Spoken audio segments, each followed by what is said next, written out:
Welcome to a new test and teardown video. This time it's another signal generator. This one is from Krohn-Hite model 5400B. The A version was released in about 1973. So this one here is probably a few years younger than that. But look at how nice and shiny and beautiful this one is. What kind of lock is that? I can't wait to open and see if it is just as nice and beautiful inside. Here, look. It's completely clean and shiny. There isn't any, not even dust or dirt. It's completely like new condition. I think this little is just my own. The thing about frequency range here, look at all that. So if you put this to 5, you have here 5 millihertz. And if you put it to 50 and go all the way up here, you have 5 megahertz. So that is some frequency range. And of course it can do the triangle and sawtooth, the sine and square wave. And I think we have also a square wave here, and this is the output with the attenuator and the variable level. We got DC offset as well, and symmetry and voltage control input. How about that? So you can modulate. It is of course a complete transistor design, full of transistors. I would not expect to find any kind of ICs or any other fancy smancy modern parts in this one. And my serial number is quite high, 10,273. Okay, we know now it's 40 watts, and I haven't really figured out what is synchronization input. Maybe you can, I don't know, we'll try and see what happens. So this is probably the 0 for DC output voltage and symmetry as well. And 230, and I like that we have a modern IEC connector. Yeah, let's open and see what we got. This is real funny. So to open this unit, it's one of those IQ tests I just failed. Oh, this is so funny. I mean, how can it be this complicated? You have one screw here, and then you imagine you can pull out the top, but no, the sides, they are made so there's a screw here, right? So you need to pull out the sides first, because look at that. This one is blocking. Look at that. So let's pull the sides. Why on earth would you like to have sides that you need to take out, and then you can of course pull away the top? I mean, hello. So isn't that funny? So if you figure this out, you are by a big factor smarter than me. Let's look a little bit inside, and this unit is of course exactly as I imagined, extremely beautifully designed, all transistors, as you can see, no ICs and no modern fancy pantsy things. If we look at the power supply first, there is a little note. I don't know if this is easy to see, but the power supply is from 1974. And so this is a little bit different from the A version, but it's also plus minus 22 volts. It's also using a voltage mirror and some Zener diodes. And then I think it's the positive that is copied down to the negative. So they follow that way. Maybe it's because Zener diodes, they were maybe expensive back in the old days. They also changed a little bit with the load resistors here and all that. But that is the power supply. The rest of the board is actually also pretty much changed from A version and to my B version here. You'll see all the different trimmers and all the different power transistors and stuff like that is moved a little bit back and forward.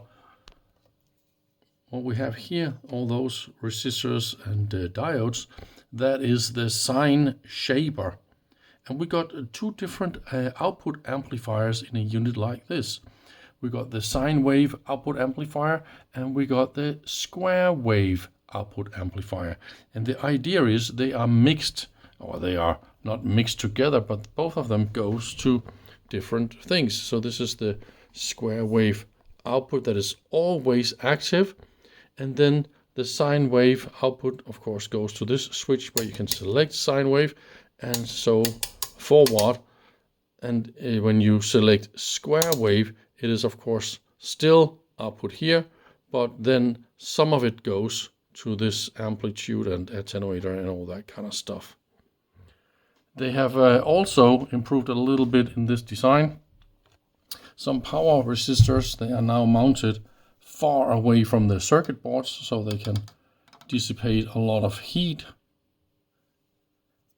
But all in all, it looks like a really, really beautiful design. It's a 2-layer board. Let's look at the bottom side. We can just flip it like that. There is a fun little thing. Look at the mains entry. Why have we got the wires flippity flap like that? Maybe to make them shorter? They twisted them like this. I mean, why? But other than that, it's quite beautiful the way that everything is done with the wires and all that kind of stuff. See wires here held in place here so there's not dingly-dangling around. But why not the yellow one? Oh, it couldn't reach. Oh, so we don't hold it. That is a little bit of a funny thing they realized here. And there's another little detail. So this is the mains on-off switch. So if we zoom in on the switch, you can see we have this little pin down there is, I don't know if I can photo that, but it is quite close. I have estimated this to be about 1 millimeter, so it is under legal limit for today, but probably not back in the 1970s. Main board in this B version is from 1975. Try and zoom in here on the output B and C connector. Can you see the white and the black wire? See, black is of course chassis and ground, so they're twisted together into a ferrite. Okay, a ferrite toroid, where both of them goes a number of turns, and then both of them, they're still twisted and goes nicely into the circuit board. So far so good. Okay, but note the black one is of course ground, right? And it goes to this protection circuit. That will be 2 SCRs and some transistors and a little voltage overload protector circuit. The idea is if you input a high DC voltage or AC voltage or anything nasty into this circuit, it will short circuit the B and C connector. And the idea is this the rest of this unit should survive. And of course you just need to disconnect and then recycle power, and then you will be back again.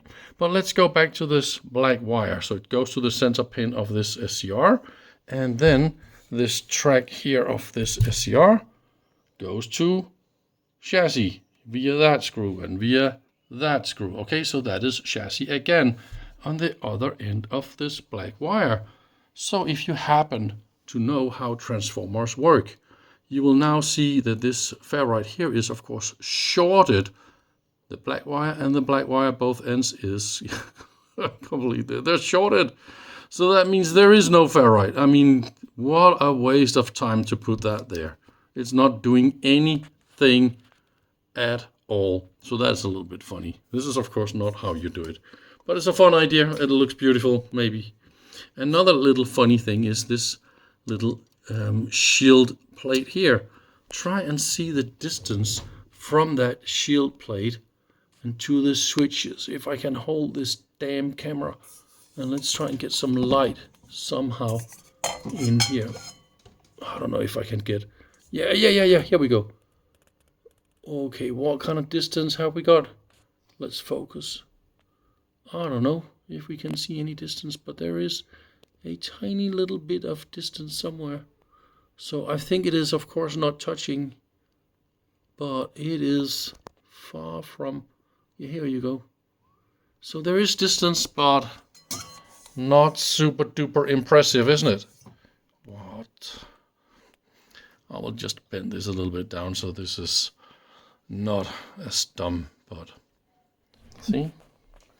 All I had to do was to add a little bend here. And now you can easily see we have a nice safe distance. So let's try the first power on and see if it works.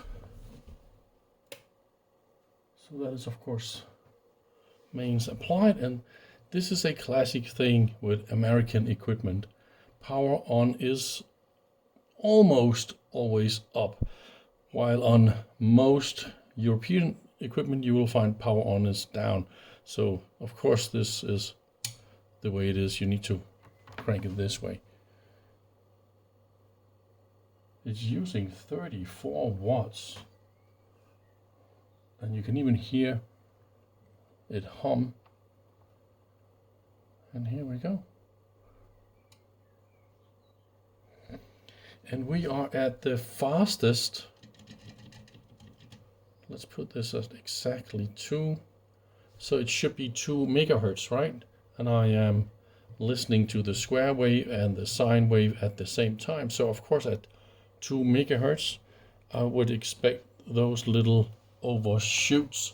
And I'm not loading anything. This is high set for everything, and that is of course why you see this. And look at the frequency readout here. It's 1.968. This is really, really good and impressive. What we could try, let's see what happens if I go exactly 10 down, right?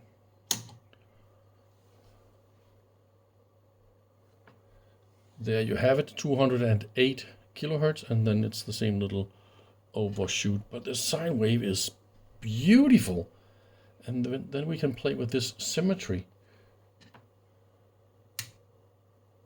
Ooh, so this is also affecting frequency. I maybe did not expect that.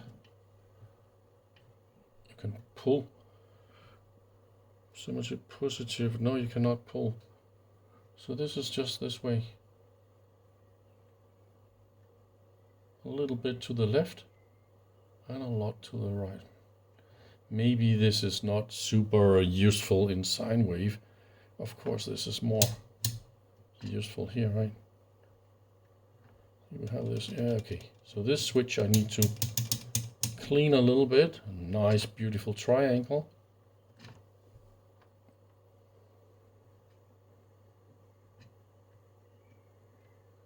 And there you have it with these. And the other one probably also, yeah. Oh, so this goes below. How cute. Of course it does. Wow, wow, nice.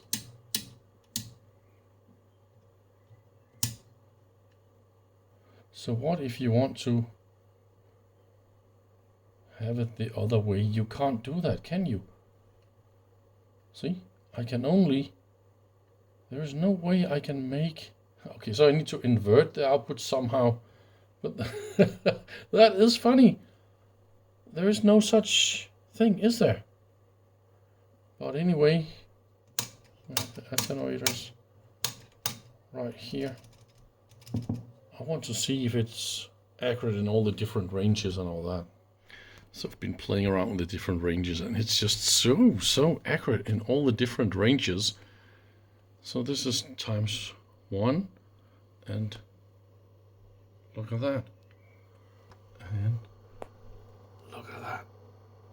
Oh, just before I went here, it showed, of course, exactly 2 Hz. Ah, damn it. Yeah, here we go. Come. Come. Here you go.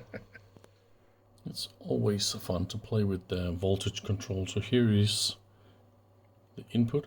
And if you remove the input, then it goes 20 Hz and looks really bad. Look at that. That is funny. So don't like to be floating. Okay, so this is the voltage control input, and I am using a 1 Hz sine wave, and I have offset the sine wave so it's positive and never going below 0. So this is always a positive input on this generator, and I'm doing it like this so you can see. See, I have 1 volt of amplitude, and I've moved it a half volt up, so that is why it's always positive, obviously. And you can do all sorts of funky things with voltage control. You can build your own synthesizer and just modulate it using the voltage control, because you can stop it, as you can see here. If I let's try and show this. So this generator here really don't like negative signals. It goes a little bit out of control. So this is -20 millivolts, and if I give it, oh, see, then it goes a little bit funky, unstable like that. So here is 100 millivolts negative. See, funny things happening here. So let's go back to 0 volts, and then you have about 22 Hz. So positive 100 millivolts, and now it's nice and happy. So this is 75 Hz, 200 millivolts is 126 Hz, 300 is 177, 400 is 277, and so on. So there's a direct relationship between input voltage and the frequency you get. So here is 1 volt, and you have 527 Hz. Let's try and give it 2 Hz. And then it's 1 kilohertz. Let's give it 3 volts, 1.5 kilohertz. Let's give it 4 volts. It's 2 kilohertz. So yeah, you have a remote controlled sine wave. What happens if you put in 2 generators, you mix them together and put them in here? Now you can make some really funny sounds. So let's try and hear just 1 sine wave that is modulating a sine. So this is a 1 Hz single. I don't know if you can hear this. Sounds absolutely terrible. So what happens if I take 2 different signals that is multipliable by each other? So 1 Hz and 4 Hz. Let's try and hear this one.